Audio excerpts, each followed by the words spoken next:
আর আরেকটা ব্যাপার আমি একদম স্পষ্ট ভাবে বলে দিতে চাই, মাঝে সাঝে অনেকে আমার গায়ের রং নিয়ে আমাকে খুব বাজে ভাবে একটা নাম নিয়ে ডাকে। তাদেরকে জাস্ট একটা কথাই বলবো যে তোমাদের এখনো বয়স হয়নি, তোমরা এখনো বুঝতে শিখো নাই, তো এর জন্য মনে করো মানুষের গায়ের রং নিয়ে মানুষকে ছোট করে কথা বললে অনেক কিছু হওয়া যায়।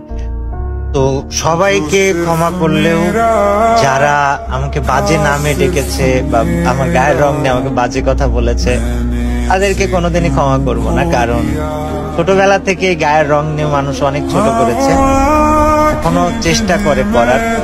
তবে আমি তোমাদেরকে ক্ষমা করব না যারা গায়ের রং নিয়ে বাজে নামে আসলেও ক্ষমা করব।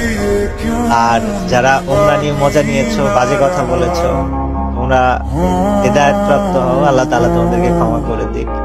মানে ভিউজ এর জন্য মানুষকে নিয়ে যা মন চায় তাই বলার আগে অন্তত এই ব্যক্তিটার সাথে একবার কথা বলা বা সেই ব্যক্তিটার পার্সপেক্টিভ ঠিক করা যায়। আর কারোর প্রতি কোনো অভিযোগ নাই, ভিডিও ফেরত নিয়ে আসছে ওই একটা কারণ।